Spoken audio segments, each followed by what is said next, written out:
মুসলমানদের প্রথম কিবলা মসজিদুল আকসা বা আল আকসা। সেই চত্বরে ডোম অব দ্য রকের সামনে দাঁড়িয়ে পবিত্র আল আকসা মসজিদ অক্ষত রয়েছে বলে দাবি করে আলোচনায় এসেছেন বাংলাদেশি এক ইসলামিক বক্তা।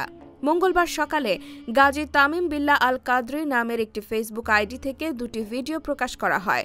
ভিডিওতে বলা হয়, মসজিদুল আল আকসা অক্ষত রয়েছে এবং মসজিদ এলাকায় কোনো যুদ্ধ চলছে না বলে তিনি জানান। জানা গেছে, মাওলানা গাজী তামিম বিল্লাহ আল কাশেমি নারায়ণগঞ্জের দেওভোগ শাকিম আলী জামে মসজিদের খতিব ও ইসলামিক বক্তা। ৩ মিনিটের ওই ভিডিওতে দেখা যায়, মসজিদুল আল আকসা চত্বরের ডোম অব দ্য রকের সামনে দাঁড়িয়ে ফিলিস্তিনের আল আকসা মসজিদটি অক্ষত থাকার বিষয়ে কথা বলেন। ভিডিওতে তিনি বলেন, দীর্ঘ প্রতীক্ষার পর বাইতুল মুকাদ্দাস আকসায় উপস্থিত হয়ে ফজরের নামাজ আদায় করেছেন।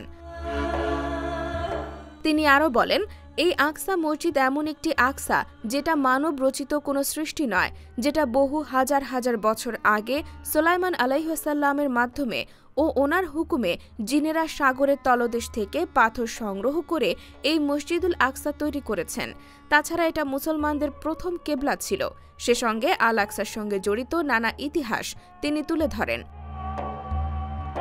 মাওলানা গাজী তামিম বিল্লাহ বলেন, আমি বাংলাদেশ ও বিশ্বের সব মুসলমানদের জন্য দোয়া করছি, গাজাবাসীদের যেন আল্লাহ বিজয় দেন ও মুক্তি দেন, বিশেষ করে সব মুসলিমকে এক প্ল্যাটফর্মে আসার তৌফিক দান করেন।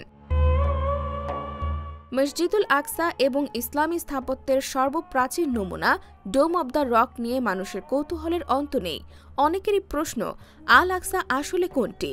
এর উত্তর হল, আসলে অনেকগুলো স্থাপনা নিয়ে পুরো জায়গাটার নামই আল আকসা, আর ডোম অব দ্য রকের অবস্থান আল আকসার অভ্যন্তরে।